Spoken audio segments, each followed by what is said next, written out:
یہ ہے کہ دجالیت کسے کہتے ہیں؟ دیکھیے، اللہ نے گویا کہ انسان کو یہ دو آنکھیں دی تھی، دو علم دیے تھے۔ ایک علم پوٹینشلی تو ودیت کر دیا آدم کے اندر، لیکن اس کے حصول کا اپریٹس جو ہے نسل آدم میں رکھ دیا۔ آنکھ سے دیکھو، کان سے سنو، دماغ سے سوچو، چلو۔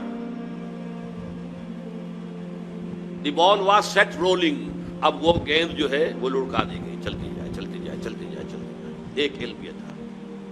دوسرا علم فَإِمَّا يَأْتِيَنَّكُم مِّنِّي هُدًى، ہر سٹیج پر تمہارا یہ علم تو ابھی سٹیج بائی سٹیج چلے گا، ہر سٹیج پر ہم تمہیں ہدایت بھیجتے رہیں گے۔ ہدایت سے مراد کیا؟ یہ کرو، یہ نہ کرو، do this, don't do this.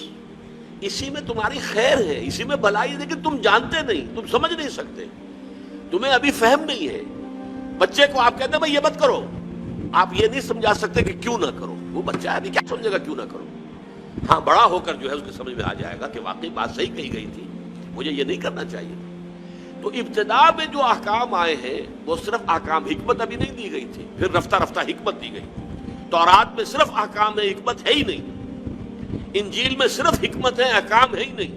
قرآن میں آ کر حکمت اور احکام جمع ہو گئے، کتاب اور والحکمہ، یہ دونوں کے دونوں آ گئے۔ لیکن انسان نے جب ایک آنکھ کر لی بند، یہ ہوا ہے پوسٹ رینائسنس یورپ۔ یورپ میں جو انتہائی تاریکی چھائی ہوئی تھی، نہ سائنس کا علم پڑھنے کی اجازت تھی، نہ فلسفہ کا علم پڑھنے کی اجازت تھی۔ پوپ کا اقتدار، بدترین ملوکیت، دو طرح کا اقتدار، ایک بادشاہی اور ایک پوپائی، پوپ کا۔ اور نہ سائنس پڑھ سکتے ہو، سائنس کی کتاب بھی کسی کے گھر سے نکل آئی تو زندہ جلا دیا جائے گا، فلسفے کی کتاب کسی گھر سے نکل آئی تو زندہ جلا دیا جائے گا۔ حالانکہ سائنس اور فلسفہ دونوں کا آغاز اس سے بہت پہلے ہو چکا تھا یونان میں اور انڈیا میں۔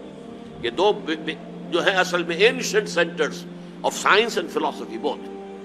لیکن یہ کہ یہ جو دور تھا میڈیول ایجز جن کو کہتے ہیں یورپ میں، ڈارک ایجز انہیں کہتے ہیں، یہ ہمارے تاریخ ادوار ہیں تاریخ کے، سائنس اور فلسفہ دونوں کی تعلیم جو ہے بند۔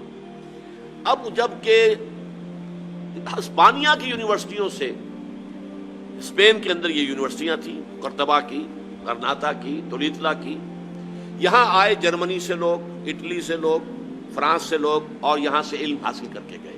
ان کی آنکھیں کھولی، آنکھیں کھول کر جا کر انہوں نے اپنے ملکوں کے اندر تحریکیں شروع کی، احیاء العلوم، رینائسنس، ریفارمیشن، مذہب کے اندر اصلاح۔ اس کے نتیجے میں یہ علم شروع ہوا وہاں اب دوبارہ۔ لیکن مذہب کے خلاف شدید نفرت پیدا ہو چکی تھی پوپ کے طرز عمل کی وجہ سے۔ انہوں نے ہمیں روکے رکھا، سائنس پڑھنے سے روکے رکھا، انہوں نے ہمیں فلسفہ نہیں پڑھنے دیا۔ اس کی وجہ سے جو رد عمل تھا دشمنی کا، تو مذہب سے بالکل انہوں نے آنکھ بند کر لی۔ مذہب کو دفع کرو، صرف سائنس پڑھو۔ اب نتیجہ کیا نکلا؟ ایک آنکھ بند اور ایک آنکھ چوپٹ کھل گئی۔ یہی تو زمانہ ہے کہ جس میں سائنس کی ساری ہی ایکسپلوژن ہوا ہے، زوردار دھماکے ہوئے، کہاں سے کہاں انسان پہنچ گیا۔ اس میں نتیجہ کیا نکلا ہے کہ وہ ایک آنکھ کی جو ہے یافت، وہ تو آسمان سے باتیں کر رہی ہے اور ایک آنکھ بند ہے۔ یہ دجالیت ہے، اس لیے کانا دجال کہلاتا ہے۔ دو آنکھیں اللہ نے دی تھی، ایک آنکھ یہ ایکوائرڈ نالج والی، ایک آنکھ ریویلڈ نالج والی۔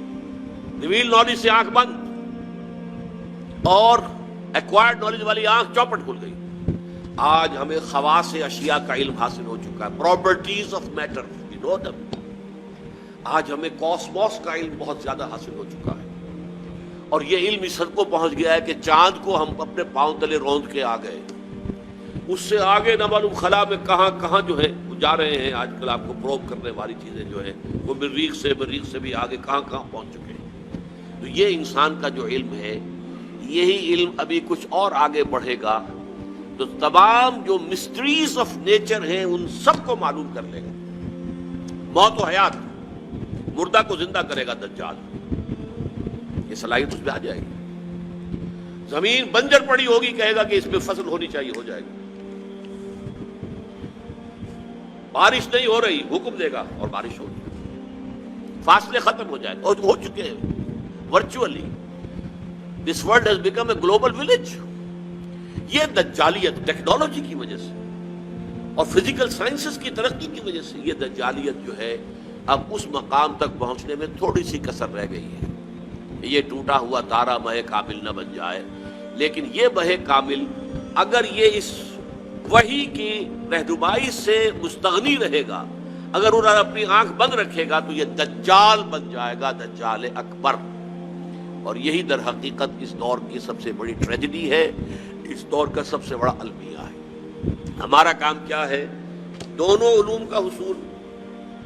اچھا، مذہبی لوگ اس دوسرے علم کو سمجھتے ہیں کہ یہ سیکولر دنیاوی علم نہیں، یہ بھی علم ہے. علامہ آدم الاسماء تو اللہ نے سکھایا تھا، لہذا اس کو ڈسکارڈ کر دینا کہ یہ ہمارا دینی علم ہے، نہیں، دین تو در حقیقت پوری دنیا کو محیط ہے. لہذا یہ جو علم ہے اس کو ہم کہتے ہیں، اس کو بڑا پیارا نام دیا ہے ڈاکٹر رفیع الدین مرحوم و مغفور نے کہ this universe is the work of God and Quran is the word of God. کتنا فرق ہے؟ ورک، ورڈ کے اور ڈی کا فرق ہے.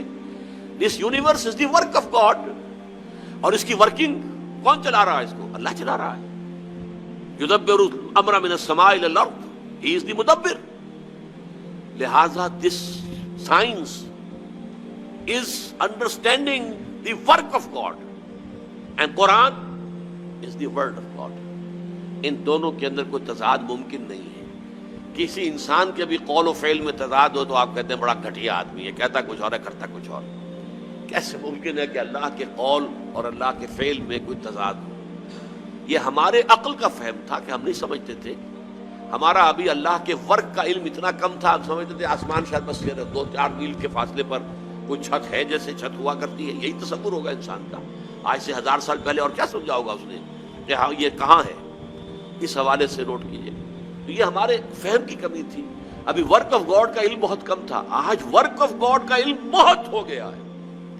اور تسخیر کائنات جس کو اللہ تعالیٰ پوٹینشلی اول دن سے ہمارے لیے مسخر کر چکا. سخر لکم ما فی السماوات و ما فی الارض جميعا منہ، تمہارے لیے مسخر کر دیا ہے اللہ نے جو کچھ آسمانوں میں جو کچھ زمین میں، کل کا کل پوٹینشلی تو مسخر کیا ہوا ہے. یہ تو وہ جو پوٹینشل علم دیا گیا تھا، علم الاسماء، جیسے اس کی ایکسفولیشن کے اندر وقت لگا ہے، اسی طرح اس تسخیر کائنات کی جو ہے اس کی تکمیل میں وقت لگ رہا ہے.